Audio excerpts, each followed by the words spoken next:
Hi guys, this is Mira Ate Jan, ang inyong Ate Jan na Pulangarang Vlogger, ang inyong ate sa utangan.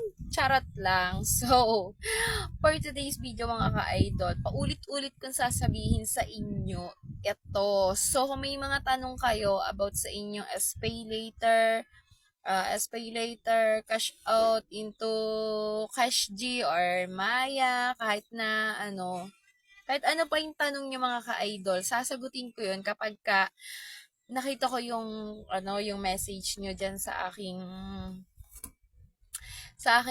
message. Siyempre, saan pa nga ba?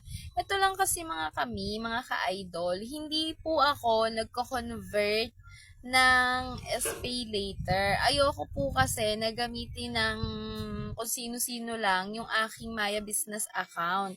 Sabihin na natin na pag pumayag ako, pwede na ako yung mag, ma, kasi sa akin papasok yung pera niyo, 'di ba mga ka-idol? Kaso nga lang, ito mga ka-idol kasi, kapag pinayagan ko na gamitin ng iba yung my business account ko, mahirap na, baka mamaya ma-hijack yung alam nyo na, kasi wala nang imposible sa panahon ngayon, basta nagbigay ka ng information, mga ka-idol. Kaya nga, ay, pasensya na po.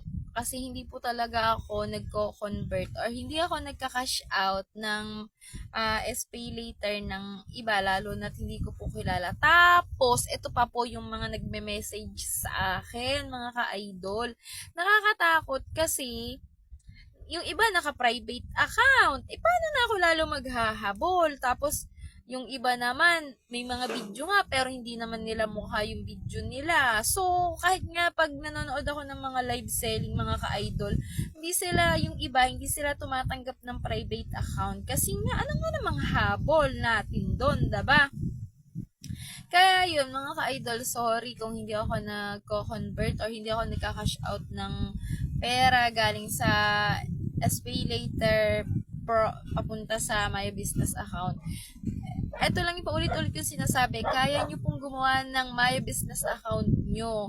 At kayo po mismo yung magko-convert or maglalabas ng inyong pera sa inyong SPay later. Kaya nyo po yun. Marami na pong nag-message sa akin na successful na i-convert nila yung kanilang pera sa SPay later into cash. So, gagawin ko po siya ng another video para naman makita nyo na talagang effective at kapanipaniwala. Kasi sila yung mga tao na pagkatapos nilang manood ng video ko, nagawa nila. So, ayun lang. Thank you for watching. Kung may katanungan ka, tanungin mo lang ako.